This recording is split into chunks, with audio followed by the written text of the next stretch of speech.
Ko'rib turganingizdek, bu hate video Your Hater Girl tomonidan joylangan hate video va bu videoda Taemitsu, Blackpink Yuska, Yoon Seonha va Ryuhonjoga bo'lgan hate ko'rsatilib o'tgan. Hammaga salom, bu Imslana va bugun siz bilmoqchi bo'lgan va bilishingiz shart bo'lgan haqiqatlarni aytib o'taman.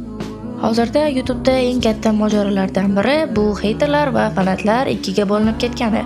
Ya'ni asosan mana shu 4 ta katta mashhur YouTuberlarning fanati va haterlar.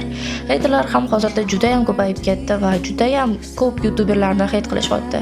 Lekin asosan Taemitsu, Ryuhonjo, Blackpink Yuska va Yoon Seonhaga osilishib, aktiv yig'ib, obuna yig'ib, fanatlarni yig'ishmoqda. To'g'ri, ular balki Mitsu yo'qligidan, Ryuhonjo hozir comeback qilinayotganidan foydalanishayotgandir.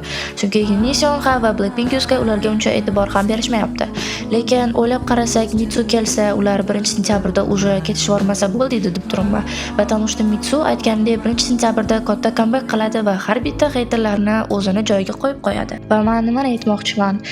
Aziz odamlar, insonlar, hattobi ozgincha bo'lsa ham insongarchilik bo'lsin sizlarning ichingizda, hattobi yuraginglar qiynalmayaptimi bularni hate qilgani?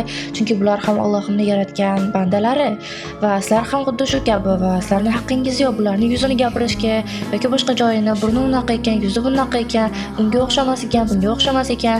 Axir sizlar ham o'zingizlarning nicklarga o'zi bu Jenny, o'zi bu Jisoo, o'zi bu Rose, o'zi bu Lisa degandek, o'zi bu Blackpink degandek nicklarni qo'yib yuribsizlar-ku.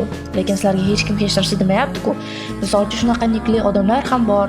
Taemitsuga obuna bo'lgan, Ryuhonjoga, lekin ular hech narsa deyishmayapti-ku. Nega sizlar osilib ketasizlar? Men sizlarga bitta narsani aytmoqchimanki, hater bo'lmagan odamlar ham, lekin haterlarni podдержка qilayotgan odamlarga iltimos qilib so'rayman. Bo'ldi qilinglar, bas qilinglar. Iltimos, chunki bu youtuberlar ham odamlar va ular ham hurmatga loyiq.